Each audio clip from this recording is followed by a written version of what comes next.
Hello students, आज के इस वीडियो में हम सिद्ध करने वाले हैं गोलीय सतहों से प्रकाश का अपवर्तन। यानी हमें गोलीय सतहों से क्या करना है, प्रकाश का अपवर्तन कराना है, या हमको सिद्ध करना होगा जो इसका लास्ट वाला फॉर्मूला आएगा ना, उसको भी सिद्ध करना होगा। तो फार्मूला को देखते हुए यहाँ पे गोलीय सतह है ना, तो सबसे पहले एक गोला का सतह लेंगे। कोई भी गोला का सतह हो सकता है, वो गोलीय सतह उत्तल हो रही तो अवतल हो। तो हम जो आज सतह लेने वाले हैं वो सतह क्या होगा, उत्तल होगा। कैसा सतह होगा, उत्तल होगा। तो यहाँ पे एक उत्तल सतह बनाते हैं, ठीक है। ये जो इसका क्या हो गया, ये उत्तल सतह हो गया, ये उत्तल सतह हो गया। अगर इसको पूरा का पूरा गोला होता तो इसका सेंटर कहाँ पड़ता है, इसके बीच में, तो इसका क्या हो गया, सेंटर हो गया। ये सेंटर, इस पर एक प्रधान अक्ष खींचते हैं या कल्पना करते हैं, तो ये इसका प्रधान अक्ष हो गया जो सेंटर से होकर गुजरता है। यहाँ पे सेंटर मान लेते हैं, ये प्रधान अक्ष हो गया। इसके प्रधान अक्ष पर एक बिंदुवत वस्तु ओ रखी गई है, बिंदुवत वस्तु ओ रखी गई है। इस वस्तु से जो किरण चल रही है, ये किरण इस उत्तल दर्पण पर पड़ रही, उत्तल लेंस पर पड़ रही है, ठीक है। ये किरण बिंदुवत वस्तु है, इससे प्रकाश की जो किरणें निकलती है वो इस लेंस पर पड़ती है। अब यहाँ पे इस पर एक अभिलंब खींचते हैं, ठीक है। ये जो अभिलंब होगा इसके केंद्र पर, वक्रता केंद्र पर खिंचाएगा, तो ये हम अभिलंब खींचते हैं। और ये क्या है, हमारा प्रकाश की किरणें हैं जो कहाँ पड़ रही है, इस पर, इस सतह पर पड़ रही, उत्तल सतह पर पड़ रही, ये अभिलंब खींचती है। अब इस किरण को किधर से होके जाना था, इस किरण को ऐसे निकलना था, लेकिन प्रकाश के अपवर्तन के कारण, यानी जब ये सघन माध्यम है, पहला जो माध्यम μ1 मान लेते हैं और इसका माध्यम क्या मान लेते हैं, हम μ2 मान लेते हैं, ठीक है। अब ये जो प्रकाश है वो पहले माध्यम से दूसरे माध्यम में जा रही है, और हमें पता है कि ये जो कांच होते हैं ना, कांच सघन माध्यम होते हैं। अगर इसको हम हवा मान के चलते तो ये क्या हो जाता है, हमारा सघन माध्यम हो जाता है।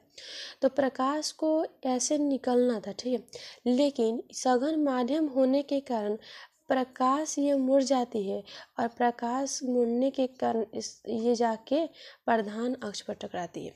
और एक और चीज़ हमें पता होता है ना कि किसी भी वस्तु का प्रतिबिंब बनाने के लिए दो किरणों की आवश्यकता होती है।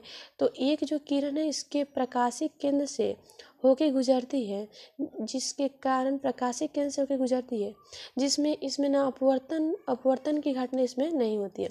जबकि दूसरा किरण ये क्या होती है कि प्रकाशिक केंद्र से नहीं, इस उत्तल सतह पर पड़ती है, जिसमें अपवर्तन की घटना होती है, ठीक है। तो ये प्रकाशिक केंद्र से गुजरने वाली किरणें और अपवर्तन के बाद इस सतह पर जो मुख्य अक्ष पे, प्रधान अक्ष पे आके जो मिलती हुई किरणें, दोनों जहाँ मिलती है वहीं पर क्या बनता है, प्रतिबिंब बनता है। तो यहाँ पे हमारा क्या बन रहा है, प्रतिबिंब बन रहा है, ठीक है। ये डायग्राम समझ में आ गया। तो इस उत्तल जो लेंस माने, इसको ए मान लेते हैं, ए बी। तो माना कि ए बी एक उत्तल लेंस है जिसका प्रकाशिक केंद्र क्या है, सी है। अब यहाँ पे क्या होगा, तो लेंस का ध्रुव होगा, लेंस का ये ध्रुव पी हो गया, इस ध्रुव को पी मान लिए। इसके प्रधान अक्ष पर एक वस्तु हो रखी गई है, बिंदुवत वस्तु है। इस वस्तु से प्रकाश की किरणें, यहाँ पे एम रख देते हैं, एम प्रकाश की किरणें एम पर टकराती है, और यहाँ पे अपवर्तन होने के बाद प्रकाश की किरणें जहाँ कहाँ पे बिंदु, इस वस्तु का प्रतिबिंब कहाँ बनता है, आई पर बनता है। अब हम बात करते हैं कि इसकी दूरी को, यहाँ पे खुद से एक लंब डाल देते हैं, ठीक है, और इसको हम एन मान लेते हैं। अब क्या यहाँ पे एन माने है ना, तो पी बिंदु एन के बहुत निकट है, तो जब हमारा मन करेगा तो यहाँ पे पी की जगह पर एन और एन की जगह पर पी मान लेंगे। यहाँ तक आपको समझ में आ गया। चलिए अब हम इसकी दूरी मापते हैं। तो हमें पता है कि जो प्रकाश की जो गति या प्रकाश की दिशा जिसमें होती है, उधर की दूरी धनात्मक मापते हैं, और प्रकाश के विपरीत दिशा को हम क्या मानते हैं, ऋणात्मक मानते हैं। तो यहाँ वस्तु रखा गया, तो यहाँ से यहाँ तक इसकी जो दूरी होगी वो दूरी क्या हो जाएगी, यू हो जाएगी। तो ये दूरी हम क्या मान लेते हैं, यू। वस्तु की दूरी को हमेशा क्या मानते हैं, यू, तो इसको हम यू मान लिए, ठीक है। लेंस से वस्तु की दूरी यू। अब इधर हमारे यहाँ पे प्रतिबिंब बन रहा है, तो ये प्रतिबिंब की दूरी हो गई। तो प्रतिबिंब की दूरी हम मान लेते हैं भी, प्रतिबिंब की दूरी भी से डिनोट करते हैं, भी मान लिए। यहाँ पे क्या है, वक्रता केंद्र है, तो ध्रुव से यहाँ तक की दूरी देखा जाए तो ये जो दूरी हो जाएगी हमारा क्या हो जाएगा, आर। वक्रता केंद्र की दूरी ध्रुव से वक्रता त्रिज्या कहलाती है, जिसको आर से सूचित करते हैं। ठीक है, अब देखिए पॉजिटिव कौन सा होगा, निगेटिव का। चिन्ह परिपाटी देखा जाए तो चिन्ह परिपाटी ऐसे होता है, इधर की दूरी धनात्मक होती है, इधर वाला क्या होता है, ऋणात्मक होता है। तो ये वाला दूरी धनात्मक होगा और इधर वाला क्या हो जाएगा, ऋणात्मक हो जाएगा। जब ऐसे ये चिन्ह परिपाटी वाला इजी कॉन्सेप्ट था। अगर रियल में देखा जाए तो जो प्रकाश की किरण की जो दिशा होती है उधर की दिशा हम पॉजिटिव लेते हैं और इधर वाले जो उसके विपरीत दिशा को क्या लेते हैं, निगेटिव लेते हैं। तो देखिएगा प्रकाश हमारी जो गति कर रही है इस दिशा में कर रही है, तो इधर वाली जो दूरी होगी, इस साइड वाली जो दूरी होगी धनात्मक, जबकि इस वाला दूरी होगा प्रकाश ऐसे गति कर रहा है और ये विपरीत दिशा माप रहे हैं, तो ये क्या हो जाएगा, ऋणात्मक हो जाएगा। ये आपको समझ में आ गया। चलिए अब हम इसमें दो नियम, एक नियम लगाएंगे अपवर्तन का नियम। ठीक है, अपवर्तन का द्वितीय नियम, अपवर्तन का सेकेंड नियम। अब सेकेंड नियम हमारा क्या कहते हैं, सेकेंड नियम को ही स्नेल का नियम कहते हैं। तो आप यहाँ पे स्नेल का भी नियम लिख सकते हैं। सेकेंड नियम कहते हैं साइन आई बटा साइन आर बराबर क्या होते हैं, माध्यम होते हैं। अब देखिए यहाँ पे जिस माध्यम में प्रकाश प्रवेश करती है उस माध्यम को पहले लिखते हैं। तो हमारा माध्यम क्या होगा, म्यू। किस माध्यम में प्रवेश करिए, तो दूसरे वाले माध्यम में प्रवेश करिए प्रकाश, तो यहाँ पे लिख दे 2। और जिस माध्यम से प्रकाश आती है, माध्यम किस माध्यम में प्रकाश आ रही है, माध्यम 1 में प्रकाश आ रही है। ठीक है, तो यहाँ पे μ1 लिख दिए। देखिए यहाँ पे μ1 है ना, तो इस माध्यम से प्रकाश जा रही है, यानी μ1 से माध्यम में प्रकाश जा रही है और किस में आ रही है, μ2 में। तो जिस माध्यम में प्रकाश प्रवेश करती है उसको पहले लिखते हैं और जिस माध्यम से प्रकाश आ रही है उसको बाद में लिखते हैं। तो μ2 हमारा पहले हो गया, μ1 बाद में। जब इसको हम तोड़ेंगे ना तो हमारा जो आएगा ना, साइन आई बटा साइन आर बराबर हो जाएगा μ2 बटा μ1। ठीक है, μ2 बटा μ1। अब क्या करते हैं, इसको तिर्यक गुना कर देते हैं, तो हो जाएगा μ1 साइन आई बराबर μ2 साइन आर। ठीक है, अब यहाँ पर लिखेंगे साइन, जो थीटा का मान होता है ना, थीटा का मान अति सूक्ष्म हो तो साइन आई बराबर हो जाता है आई के, और जो साइन आर है वो बराबर हो जाता है किसके, आर के। तो साइन आई के बदले हम आई लिख सकते हैं, तो μ1 आई बराबर हो जाएगा μ2 आर के। ठीक है, μ2 आर के। इसको हम समीकरण 1 मान लेते हैं। अब इसमें हमको आई और आर का मान चाहिए, तो आई और आर के मान के लिए हम यहाँ पे करेंगे त्रिभुज की गणना। ठीक है, तो इस कोण को हम अल्फा मान लेते हैं, इसको हम बीटा मान लेते हैं, इसको क्या मान लेते हैं हम, गामा। ठीक है, तो त्रिभुज यहाँ से देखिए एक और चीज़ है, ये जो किरण है वो आपतित किरण है, तो यहाँ पे लिख देंगे आपतित किरण। ठीक है, ये आपतित किरण है तो इसको क्या लिख दिए हम, आपतित किरण। एक और चीज़ आप लोग सोचिएगा, जब इसको हम आपतित किरण लिख रहे हैं, ठीक है, ये हमारा आपतित किरण हो गया और ये हमारा क्या हो गया, अभिलंब। तो आपतित किरण और अभिलंब के बीच के कोण जो होता है ना, वो हमारा क्या होता है, आई होता है। आपतित किरण और अभिलंब के बीच के कोण को क्या बोलते हैं, आई, यानी आपतन कोण। अब देखिए ये अभिलंब हो गया, ये परावर्तित किरण हो गया, ये कौन सा किरण हो गया, सॉरी अपवर्तित किरण, अपवर्तित किरण।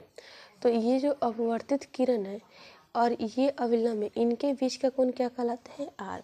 अब हम त्रिभुज की बात करेंगे, त्रिभुज कौन सा लेंगे, देखिए त्रिभुज MIC में, त्रिभुज MIC में, त्रिभुज MIC में।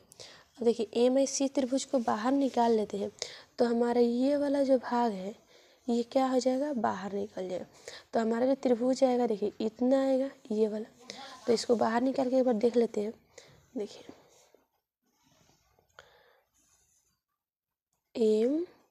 MIC, ठीक है, ये जो कोण है आर है और ये कोण हमारा आर है और ये कोण क्या है, गामा है। तो यहाँ पर लिख सकते हैं हम आर और ये वाला क्या हो गया हमारा गामा। अब एक और चीज़ देख लीजिए, ये कोण क्या है हमारा बीटा है, तो इसके जगह पर हम क्या लिखेंगे बीटा, तो यहाँ पे हम लिखते हैं बीटा। ठीक है, अब हमें पता है मैथ का जो त्रिभुज पढ़े होंगे उसमें पता होता है अंतः कोणों का योग बाह्य कोण के बराबर होता है। यानी ये जो हमारा अंतः कोण है आर प्लस गामा बराबर हो जाएगा किसके बीटा का, बीटा के क्या हो जाएगा बराबर हो जाएगा। यानी अंतः कोण जो हमारा आर है और गामा है इन दोनों का योग बाह्य कोण के क्या हो जाएगा बीटा के बराबर हो जाएगा। इसका मतलब होगा कि आर प्लस गामा बराबर क्या हो गया बीटा, और हमें किसका मान चाहिए आर का, तो आर बराबर हो जाएगा बीटा माइनस गामा। इसको हम समीकरण 2 मान लेते हैं। अब आते हैं त्रिभुज, देखिए फिर त्रिभुज आएंगे एम ओ सी में, एम ओ सी, तो इस त्रिभुज को लेते हैं, ये जो लाल वाला जो रेखा गया है ना इसी को लेते हैं एम ओ सी, त्रिभुज एम ओ सी में। अब देखिए एम ओ सी क्या कहता है, हमारा जो त्रिभुज है ऐसे है, ठीक है, ये वाला एम है, ये ओ है और ये क्या है सॉरी एम, ये ओ है और ये वाला सी है।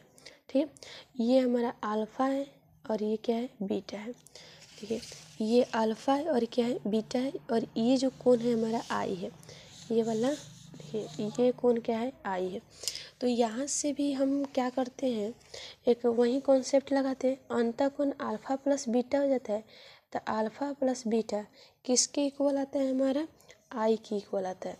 अब इसको मान लेते हैं समीकरण 3, तो समीकरण 1 और 2 और 3 से यहाँ समीकरण 1 और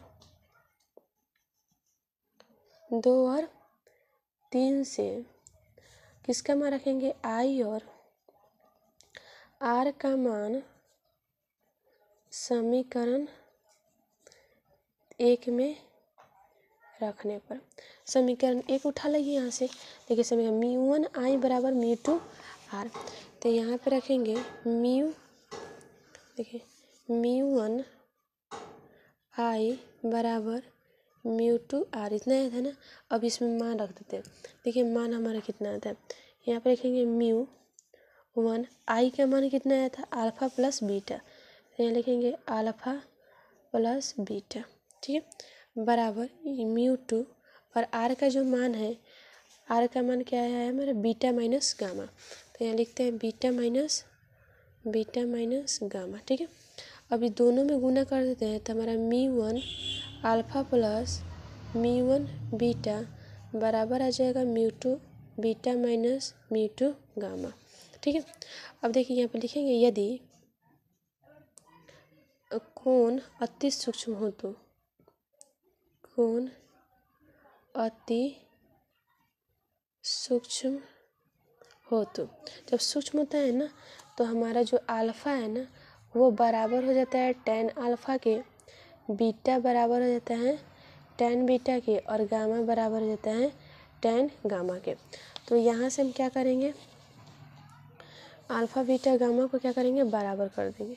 ठीक है, देखिए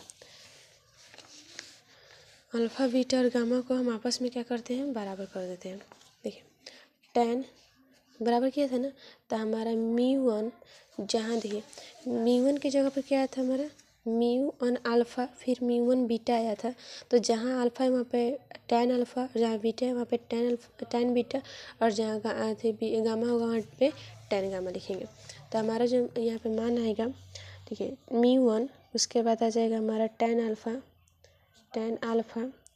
प्लस μ1 tan बीटा बराबर आ जाएगा हमारा, देखिए μ2 tan बीटा और माइनस μ2 tan गामा। ठीक है, सब में tan लगा दिए।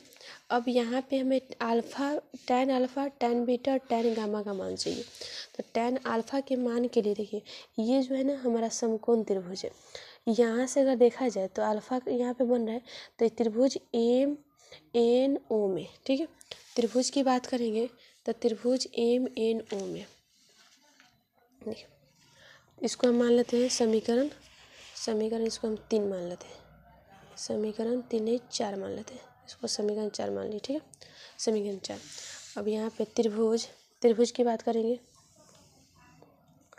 त्रिभुज, त्रिभुज कौन सा लेंगे हम, त्रिभुज इधर फिर में त्रिभुज MNO, त्रिभुज MNO से tan अल्फा का मान चाहिए। तो यहाँ पे लिखेंगे tan अल्फा क्या होता है, लंब बटा आधार होता है। तो ये हमारा क्या हो गया, लंब हो गया और ये आधार हो गया। तो MN बटा NO, MN बटा NO। तो यहाँ लिखेंगे MN बटा NO, ठीक है। tan अल्फा का मान हो गया। फिर त्रिभुज लिखेंगे। अब देखिए त्रिभुज अब लेंगे MNC, तो लंब हमारा क्या हो जाएगा, MN हो जाएगा और आधार क्या हो जाएगा, NC हो जाएगा। त्रिभुज MNC में tan बीटा का मान निकालेंगे। tan बीटा बराबर लंब हमारा MN और जो आधार था वो NC हो गया। फिर त्रिभुज में आएंगे, देखिए MN और I, तो लंब हमारा MN और जो हमारा आधार हो जाएगा NI हो जाएगा, ठीक है। तो त्रिभुज MNC में, ठीक है, MNC में तो tan गामा बराबर लंब बटा आधार की बात करें तो हो जाएगा NI, यहाँ कैपिटल N हो जाएगा, ठीक है। MN ये भी कैपिटल N हो जाएगा, ठीक है, ये कैपिटल N, तो NI हो गया। इसको tan अल्फा बीटा और गामा का मान हो गया। तो अल्फा बीटा गामा का मान हम कहाँ रख देंगे, समीकरण 4 में। समीकरण 4 को उठा लाते हैं वहाँ से। देखिए ये समीकरण 3 है, तो ये समीकरण 3 में हम क्या करते हैं, मान रखते हैं। tan अल्फा का मान आया था MN बटा NO प्लस tan बीटा का मान क्या आया था, तो tan बीटा का मान आया था MN बटा NC, ठीक है। यहाँ पे बीटा है तो सेम वही हो जाएगा MN बटा NC, और जो गामा का मान आया था म्यू2 वो MN, यहाँ पे MN बटा NI आया था, ठीक है, NI आया था, इतना मान आया था ना। तो अब दोनों में से क्या करेंगे, जो कॉमन करने वाला है उसको कॉमन कर लेंगे। तो यहाँ पे MN कॉमन हो जाएगा तो आ जाएगा हमारा म्यू1 बटा NO प्लस म्यू1 बटा NC बराबर म्यू, यहाँ पे भी MN क्या हो जाएगा हमारा, कॉमन हो गया, तो MN कॉमन कर लिए, म्यू2 बटा NC माइनस म्यू2 बटा NI हो गया। अब हम यहाँ पे बात करते हैं, MN से ये MN कैंसिल हो जाएगा, यहाँ आ गया म्यू1 बटा NO प्लस म्यू1 बटा NC बराबर हो गया म्यू2 बटा NC माइनस म्यू2 बटा NI, ठीक है। और इसके पहले हम आपको बताए थे कि जहाँ n जो है p के बहुत निकट है, तो जहाँ p होगा वहाँ पे हम n और n की जगह पर p लिख सकते हैं। तो इसके जगह पर जो n है ना उसके जगह पर क्या लिखेंगे, p लिखेंगे। तो सभी जगह p लगा दीजिए, म्यू1 बटा PO प्लस म्यू1 बटा PC बराबर म्यू2 बटा यहाँ पे PC माइनस म्यू2 बटा PI, ठीक है। अब आते हैं थोड़ा सा चित्र में, डायग्राम में आते हैं। डायग्राम, देखिए डायग्राम हम बनाए थे, ठीक है। तो डायग्राम देखिए, जो डायग्राम हमारा था PO वस्तु की दूरी है, तो जहाँ PO होगा वहाँ पे U रखेंगे, ठीक है, PO होगा वहाँ पे U रखेंगे। उसके बाद यहाँ पे हमारा क्या है, PI प्लस में प्रतिबिंब की दूरी प्लस भी PC प्लस में क्या हो जाएगा, R हो जाएगा। तो मान इसको रख देते हैं। तो देखिए PO वस्तु की दूरी है, तो इसके जगह पर माइनस U रखोगे, तो माइनस U रख दिए प्लस में PC वो रहता त्रिज्या होती है 1/r बराबर म्यू2, यहाँ पे भी क्या हो जाएगा, R हो जाएगा, अब म्यू2 और प्रतिबिंब की दूरी, ठीक है। ये वाला है ना माइनस में इधर आएगा तो प्लस में हो जाएगा, ठीक है। तो ये म्यू1 बटा माइनस U प्लस म्यू2 बटा भी बराबर म्यू2 बटा ये वाला टर्म उतार दे रहे हैं, उतार दिए, और ये टर्म जो है ना इधर आएगा तो माइनस में आ जाएगा म्यू1 बटा R, ठीक है। अब देखिए ये प्लस में है, इसको आगे उठा के लाते हैं, तब म्यू2 बटा आ जाएगा हमारा भी माइनस म्यू1 बटा U बराबर म्यू2 बट माइनस मी1 आर है, एलसीएम लेंगे, एलसीएम हो गया आर। ये जो हमारा आया यही है पतले लेंस के लिए अपवर्ड था, सॉरी पतले लेंस के लिए अपवर्ड नहीं, और क्या बोलते हैं गोलीय सतह से अपवर्ड। ठीक है, अब या तो आपको डायरेक्ट सूत्र दे देगा और सूत्र दे के बोलेगा सिद्ध करें, नहीं तो सीधा गोलीय सतह से अपवर्तन देगा, या उत्तल सतह से प्रकाश का अपवर्तन करें। ठीक है, ये जो डायग्राम हमारा चल रहा है मेन जो भी है ना रे डायग्राम में, रे डायग्राम का मतलब होता है किरण आरेख, तो जो भी हम किरण के साथ इसको खींच रहे हैं ना वही रे डायग्राम हो गया। तो जो भी आपको नंबर मिलने वाला है वो सारा का सारा रे डायग्राम पर ही मिलेगा। इस पर जितना आप फोकस करेंगे ना ये उतना ही इसका ईजी बन जाएगा। ठीक है, ये सारा इसका सारा ईजी हो जाएगा। ठीक है, थैंक यू, मिलते हैं इसके नेक्स्ट वीडियो में।